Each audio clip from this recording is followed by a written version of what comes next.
Right here, you have a mic. Well, it'd have to be Optimus.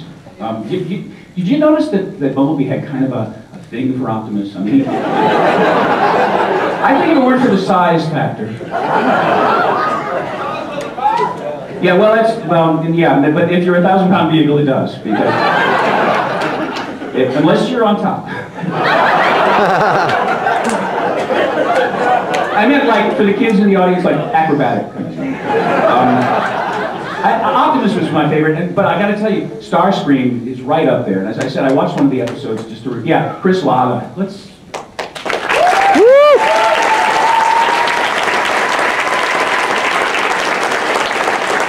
Very talented and actors that we don't have with us anymore that were wonderful on the show, Scatman Crothers. There was nobody like Scatman. Nobody like Scatman. I got to tell you, this is the kind of business where you would pay to be in, where you go out into the lobby to go take a break or whatever, and Scatman's out there playing his guitar and scatting. It's like, okay, how much do you want me to pay you to do this job? It was just great. He was an incredibly wonderful person. Just a great person. Great voice. Don Messick, same thing. Well, a legend, Don. And thank God I got to work with him too, because, I mean, he was everybody. Don was everybody from my youth. You know, every Hanna-Barbera character practically was Don. Of course, of course, Corey was a student of his, and Corey has gone on to great heights with all of those wacky characters. I mean, I stuck mostly with the humanoid or human characters, but Corey, you know, did I mention I like to take his nose and go like that? Anybody else? Back here to back. Yes. What do you think it is, what do you personally think it is about Bumblebee as a character that makes him so popular? I think it's his size, and I think it's his attitude. If you look at the episodes, he's small, but he's always game. You know, he's small, but he's got a giant heart, and I think people relate to that. People relate to the underdog. I found in performing characters and stuff. People root for the little guy, and I think, you know, so many of the Autobots were these huge hulking creatures. Also, he had a real connection with the human, Spike. So really, Spike was you. So, you know what I'm saying? In a way, Spike represented the audience. So there was a real sort of affection between the two, and I think it transferred into the people who were watching it as well. Okay? Yes? I was going to ask if you could voice another character besides Bumblebee, another Transformer, who would that have been? But I guess you probably would have said Primer. Well, yeah. But along with that, what do you think of Wheelie? You know, he kind of took over the kid-friendly Transformer after that. I know, what's up with that? you know, here's my suggestion. When he comes on, just turn the thing off. Or turn the sound down. You can see the picture, but don't listen to the voice. It's not good. Yes?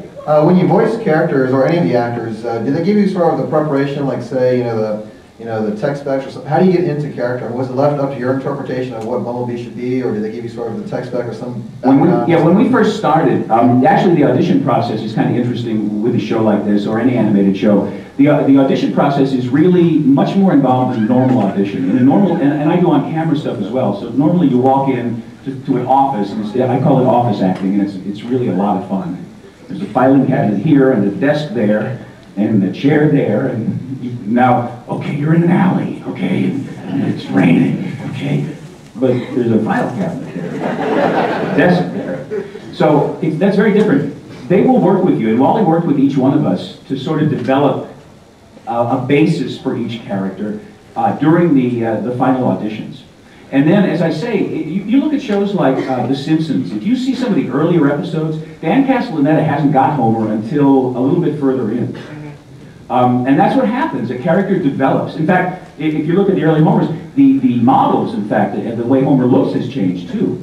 So it takes a little time to sort of work into it. But Wally worked with us. Oh, this is great. About halfway through the first season, they decided that they needed a library of sound effects from each character because there was so much yelling and screaming and grunting and groaning and taking punches that they said, you know, rather than have to do this over and over, we'll just build a sound library for each of the characters. So they'd have, Frank would get, I gotta tell you, man, That's worth the price of admission. To see Frank Welker go through, you know, groaning, grunting, sneezing, farting, sighing, laughing, any sound that a human or an Autobot could make. You know what? That's once again, where do I pay the man for watching this? Because it was absolutely incredible. So they built voice libraries of all of us, and that cut down on a lot of the problems. Because what I said about Peter is actually very true, and Frank too. These guys were working their butts off, man, and it was really rough on their voices. It was really rough because there's so much shouting, so much high energy stuff. So that saved a lot of people voices probably. Yes. Over here. Where are we? Oh, hi. I had 2 questions for you. Okay, I'll have 2 answers, I hope. Yeah. First of all, I'd like to say that I am a fan of Bumblebee, and I really appreciate your contributions to Transformers. Thank you. Thank you. And my questions are, if you were approached to do more Transformers voice acting, would you, and the second one is, what's your opinion on fan fiction? As far as, thank you for your sweet comment. As far as doing more Transformers, if they met my price, I suppose. You know, I have moved on. You know, I have done television shows and things of that nature. Yeah, I would be most of us, I guarantee you, most of us would be thrilled to do that show again, because it does enjoy a real warm place in all of our hearts. And it would be, what a hoot that would be to get us all back in the studio together doing those characters again. It would just be insane. So yes to that. And fan fiction, I think, is great. I mean, it's a great outlet for the fan to get involved in the show, and to, my daughter is a huge Harry Potter fan. She's writing fan fiction all the time. So I think fan fiction is great. And as a matter of fact, some of the fan fiction is better than the scripts we had to work on. Anybody else? Yeah, I know they send the animation overseas, but what kind of interaction did you have with the pre-conceptual artists, like the character designers and stuff?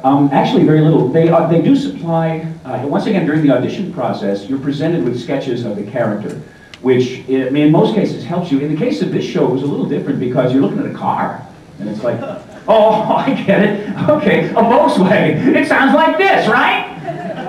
So, but for most animated shows, they have character models that you can refer to. And then frequently, during the Spider-Man and the Amazing Friends show, they actually had storyboards that we would be able to look at, the Xerox storyboards, to sort of get an idea of what the action was.